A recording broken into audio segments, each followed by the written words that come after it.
I'm Joe Catalano with an AM Quincy news update for Tuesday, April 8th. The Quincy City Council Ordinance Committee has unanimously approved two new ordinances dealing with the salaries of the mayor and city councilors. Officials last night approved the measures that set the policy for adjusting the salaries in the future. The ordinances provide for annual adjustments based on the consumer price index of our region, beginning in 2031 for city councilors and 2033 for the mayor. Officials removed provisions that would have required a salary review committee and also removed a provision that would have required a public hearing before salaries are adjusted. The council had previously agreed that the mayor's annual salary will be $285,000 beginning in 2028. And the councilors' annual salaries would be $47,500 beginning next year. The ordinances still need to be approved by the full city council. Well, we now know the details of the second concert at Veterans Memorial Stadium in Quincy this summer. John Fogerty, former frontman for Creedence Clearwater Revival, will bring his celebration tour to the stadium on Sunday, August 3rd at 6:30 p.m. Fogerty will perform with his two sons and their band, Hardy Har. Fogerty's show will come the day after Darius Rucker performs at the stadium. The concerts are part of the Quincy 400 celebration this year. Pre-sale tickets for Quincy residents begin today at 10 a.m. and run through Friday at 10 a.m. Just go to quincy400.com. After that, tickets are available to the general public. Tickets for the Darius Rucker concert are already sold out. The Quincy Lions Club's annual Evening for Sight Gala will be held tonight from 6 to 9 at the Terrell Room. The annual event raises funds for the Lions Club's many charitable causes and scholarships, along with vision screening. This year, the club expects to raise $50,000. The highlight of the evening will be the presentation of the Lions Club's Francis X. McCauley Community Service Award to Quincy native retired General Joseph Dunford. The award's given each year in honor of the late four-term Quincy mayor, who was a longtime Quincy Lion. Dunford was the 36th Commandant of the U.S. Marine Corps and 19th Chair of the Joint Chiefs of Staff. He's currently chairman of the Adams Presidential Center in Quincy and of the Semper Fi and America's Fund. 3 people were arrested early yesterday morning for allegedly stealing hundreds of pieces of mail in Milton. The 3 individuals, who police did not name, are charged with breaking and entering into a depository, receiving stolen, possession of burglarious instruments, and multiple motor vehicle violations. According to authorities, one suspect was taken into custody without incident, while 2 others attempted to flee in a vehicle but were quickly apprehended.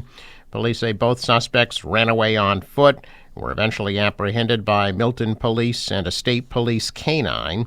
About 300 pieces of stolen mail, as well as stolen U.S. Postal Service property, was recovered during the arrest. All 3 suspects will be arraigned in Quincy District Courts. Jury selection in the retrial of Karen Reed enters its second week yesterday, with 6 jurors still needed before opening statements can begin. No new jurors were selected yesterday as the impanelment process came to a screeching halt. Out of the 45 jury candidates questioned in Dedham's Norfolk Superior Court yesterday, all but 4 said that they had seen, heard, or talked about the case. 30 indicated that they've already formed an opinion. The court seeks to seat 16 jurors, 12 of whom will deliberate, 4 alternates. Jury selection will continue today. Last week, 5 men and 5 women were chosen for the jury.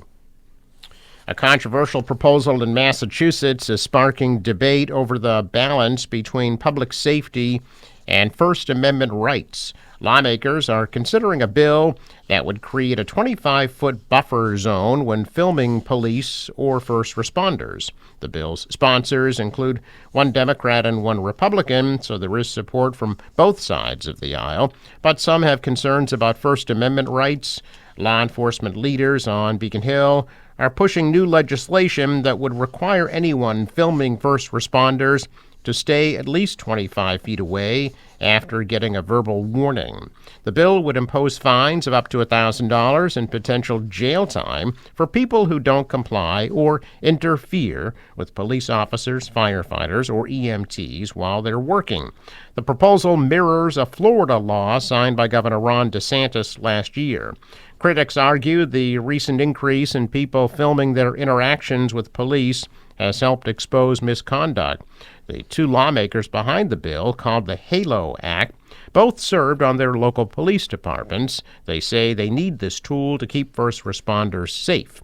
Former Yarmouth police sergeant, Republican Representative Stephen Exaros, and former Milton police chief, Democratic Representative Richard Wells, are co-sponsoring that bill.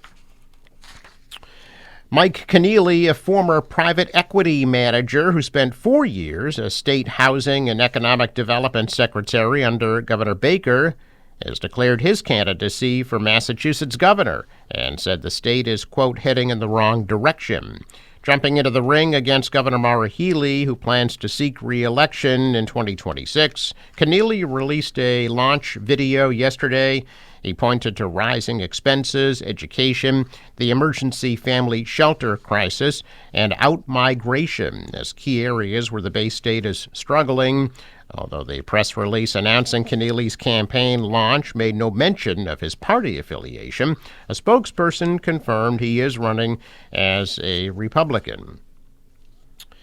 House Democrats will be seeking a vote this week on a roughly $1.3 billion spending plan that would inject hundreds of millions of dollars into the MBTA as the agency wrestles with a major budget gap. The House yesterday teed up its redraft of Governor Healey's proposal to spend down about $1.3 billion in available surtax revenue, moving to clear that measure from the to-do pile in the week before House Democrats unveiled their annual budget bill. Money from the voter-approved levy on wealthy households can only be used for education and transportation. The House bill, marked for a House vote tomorrow, calls for directing most of the available surtax pot, about $828 million, toward the transportation sector and $350 million toward education. Now, the Quincy Public Schools Spring Choral Concert will be held this evening. The concert will be held tonight from 6 to 7 p.m.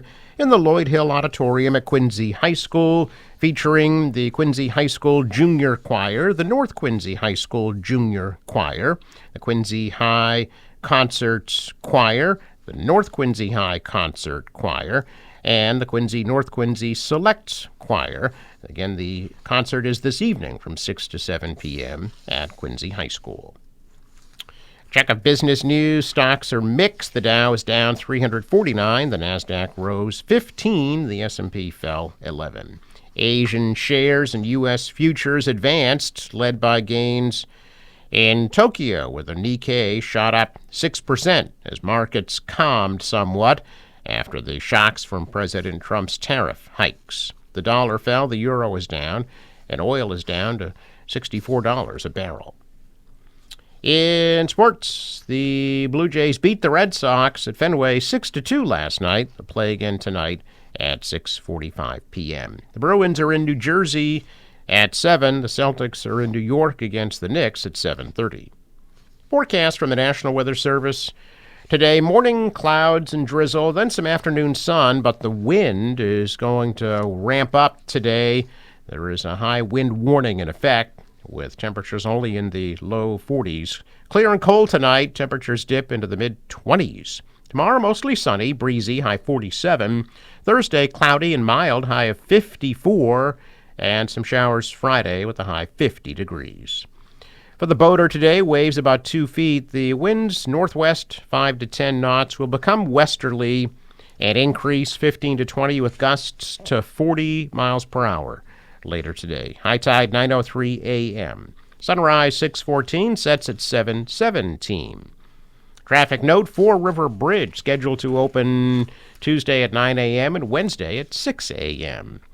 I'm Joe Catalano with an AM Quincy news update for Tuesday, April 8th.